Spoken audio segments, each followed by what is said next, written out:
Hi guys, what's up? It's Joel Pitt here, back with another video, and in this video, it'll be for Love Island 2023 Series 10, Episode 25.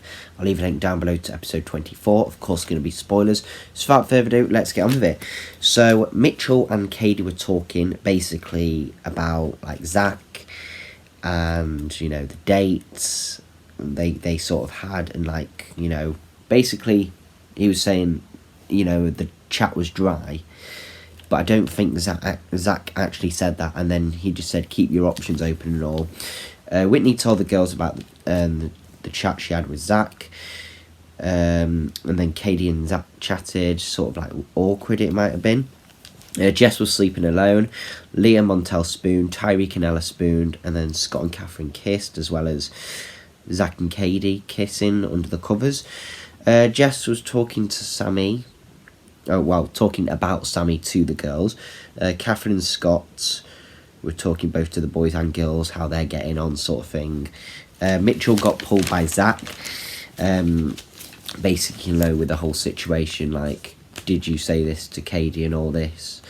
Zach and Katie then spoke. Mitchell told some others about the chat, you know, the Zach chat. Then Zach pulled Mitchell again. He wasn't really happy. Mitchell and Katie talk. Montel and Whitney were talking. People were thinking that Scott's a game player. Mostly the boys. Then, like, Catherine and Scott were speaking, and he, like, overheard. Sammy and Whitney, you know, they got to choose someone to go on a date with because they're single. So Sammy went for Jess, and then Whitney went for Zach, and then they told about their dates, how it went. Zach and Katie spoke, you know, she was asking how the date was, and he was like, it's okay, but, you know, I think it went well, but I think this is the first time that Katie actually knows that, you know, he likes Whitney. And then Leah spoke to Katie, and there was a little glimpse of Casa Amor at the end. But there was something on the Love Island website. There's two things that I'm going to do on this video, and then the next bit, of course, will be the Casa stuff. So, we need a moment for our Villa friendships.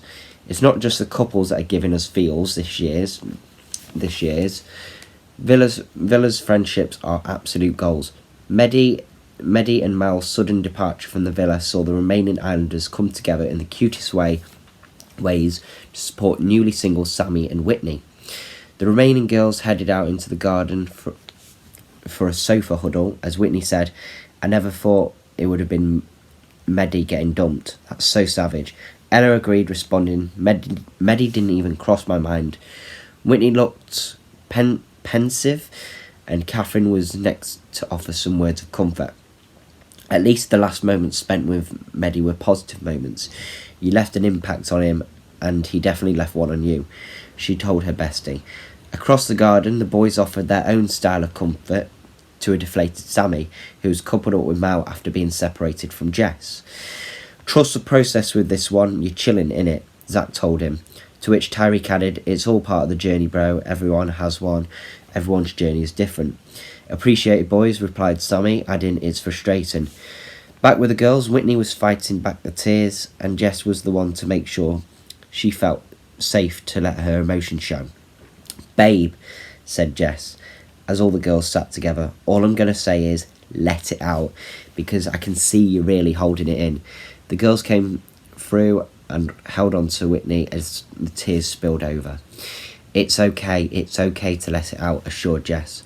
The boys were also concerned as they heard Whitney cry. That's days and weeks of emotions that she's kept in, reasoned Scott, as they looked on. That's what I was saying about the whole Mehdi and Whitney thing. You can see it was real, fam, said Zach, adding, that's proper sad, bro. Jess continued to pull out wise words as her heart just about to burst, telling Whitney, at the end of the day, everything happens for a reason, and you're only going to feel like this temporarily, okay? So let it out. Feelings show that you were genuine. Meanwhile, Tyreek told Sammy, you get back on that horse, bro, and you go again, bro. To which Sammy responded, appreciate it, boys. Love you, fam, Zach offered, and the boys shared a heartfelt handshake as the girls went in for a tight group hug. I love you guys, said Whitney, as she took some deep breaths. We've got your back, always and forever, girl. replied Jess, as Catherine and Ella agreed. Always and forever. And you can read that on the Love Island app as well as this one. So it's nearly, well, it was 6 times the Islanders were giving us pure entertainment. It's nearly a month since the villa opened its doors for summer 2023, and we've been neglecting our summer plans to feast on the actions ever since. There's been romantic connections, love triangles, a few tears, fire outfits, dozens of cries of "I've got a text," a few epic fire pit shocks, and the Factor 50 application has hit an all-time high. But more than anything, our Islanders have been given pure entertainment from the second they stepped off the plane. And last night's Tasty Naughty Cafe Diner Spectacular was up there. Pasta mash, anyone? Here's a few of our favourites so far. Safety first with Jess. Remember day one when our excited Islanders were meeting for the first time? Rishi and Jess were the first to hit the villa, followed quickly by Mitchell, as the boys and girls entered together for the first time in Love Island history. As the Islanders got busy chatting, the introductory questions were ticked off faster than you could say "my type" on paper. And after finding out Mitchell was a gas safety engineer, Jess wanted to make sure he was up to standard. Gas safety registered, are you?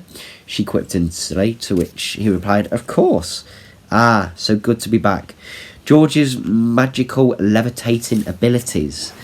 George put in some hard graft with the girls, but he failed to make a romantic connection and was the first Islander to be dumped from the villa. Known for his cheeky comedy, George's attempts at cracking on with Molly revealed he had some special talents. "On the outside world, I would levitate towards you," he told the Doncaster Beauty. We think he meant gravitate rather than levitate. But you never know, George could be giving Harry Potter a run for his money. It's giving bad. The wit, of course it's a swear word, but yeah. The wit of Whitney has been serving since she entered the villa as a bombshell in episode 6. The iconic line, "If your man can be stolen, then was he really your man?" And her reaction to Charlotte and Leah walking into the villa in episode 8 was also elite, in an even that delivered some absolute Islander gold. The bombshells arrived ready for a 3-course dinner cooked by the boys, while the rest of the villa was banished to the terrace to watch. Ella and Molly in particular were keeping a close eye on their boys, Tyreek and Zachariah. As the new girls made an entrance, Whitney observed, "It's giving bad." She apologised when she was quickly silenced by a nervous Ella, and even Molly's unusual sunny disposition cracked when later she told the terrace, "Shut up," in a very direct manner. Jess's slippery football skills. The Islanders have been getting pretty active in the serious challenges, whether that's dancing around the fire pit in the heart rate challenge, grabbing the cash in absolute bankers, or showing off their goalie skills in She's a Keeper. It was Jess who made an impression with her impressive football tricks, just before she slipped and fell in an equally impressive style during the penalty shootout. We're giving it an A+ for the commitment, and was the exact moment Mitchell realised he wanted to get to know her. What a result. Scott's over-enthusiastic haircut from Tyreek. While the girls are getting busy glam for the evening, the boys often find themselves with a bit of extra time to mess about in the bedroom, and we love to see their antics. Our guys aren't ones to neglect their grooming though, and when Scott needed help trimming the back of his head, his only mistake was handing Tyreek the clippers. As he checked his hair in the mirror, Scott quickly realised that Tyreek had been a bit too enthusiastic, shrieking, "What have you done?" Cue fits of laughter from the boys, who rushed over to inspect poor Scott's failed fade. Chef Sammy Ramsey caused kitchen chaos. When single Islanders Whitney and Sammy were tasked with cooking up a feast for the other Islanders, Whitney quickly discovered that she would be chefing it up alone. If you did not give Sammy instructions, Sammy does weird, she later sighed in the beach hut. Sammy meanwhile distracted himself by placing various vegetables on his head, but he didn't lose faith when the spaghetti wasn't spaghettiing. Well, say it's our own dish. We call it pasta mash. The Islanders weren't so enthusiastic though, especially when it gave some of them a sore stomach before bed. Pasta mash may have been a 0 for taste, but it was a solid 10 for the entertainment. But anyway, that is all for this video. Thank you very much for watching. Hope you enjoyed it, and I'll see you in the next one.